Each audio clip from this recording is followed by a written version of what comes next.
Today's video is all about compression and understanding what it is we need to do to strike our irons and compress that ball much better for that nice strong shaft forwards impact position that we all look to strive for. So without further ado, let's get stuck in.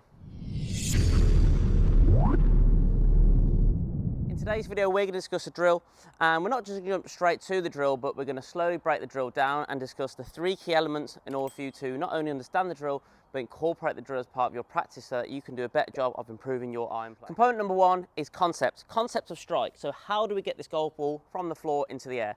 Well, factually, when the golf ball is on the floor, the golf club has to travel down with the intention of striking the ground, but striking the ground just fractionally target side of the golf ball.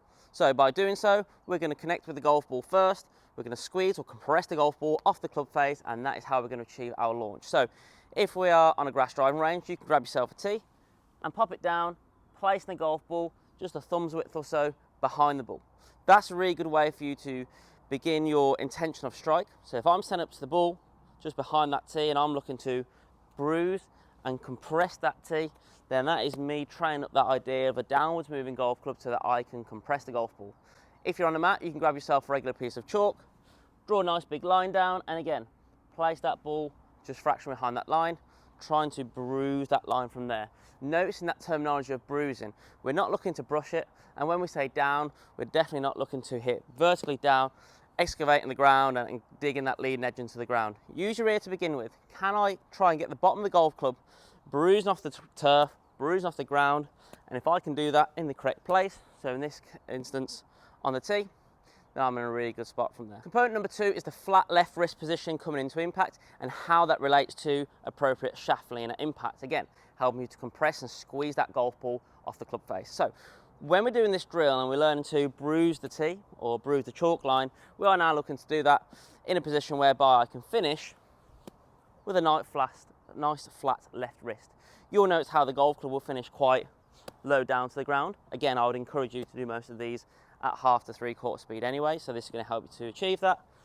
And that is what we're looking to achieve, that nice flat left wrist position. And what we mean by flat is this angle here. We do not want to see much of a breakdown in that angle like such coming into the hitting area, else that's going to make me hit the ground quite early, and even if I don't, I'm going to present quite a lot of loft onto the golf ball and we're not going to get that compression and it's going to go quite high. So when we're hitting these shots, get used to that ground contact and build up that nice flat left wrist position when we're doing that and strike some balls from there. And the final component in this drill is rotation. So we now understand that we need to strike the ground in the correct place with the correct amount of depth.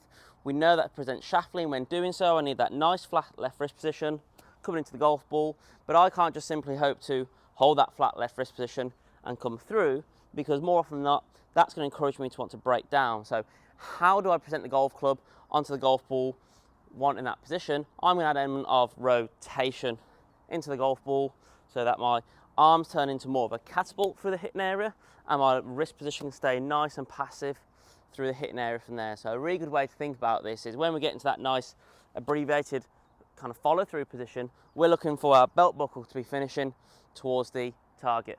We certainly don't want the sternum to be leading the race here, which many people do when they try to rotate. So think about the hips rather than the upper body in this scenario.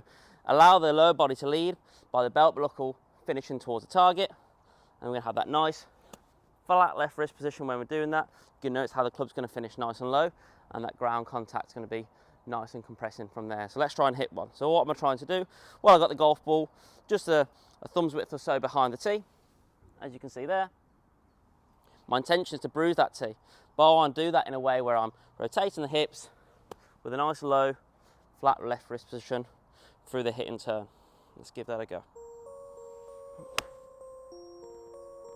Hope you enjoyed the video. If you have any questions, drop me a comment on the comment section down below or give me a follow on my socials.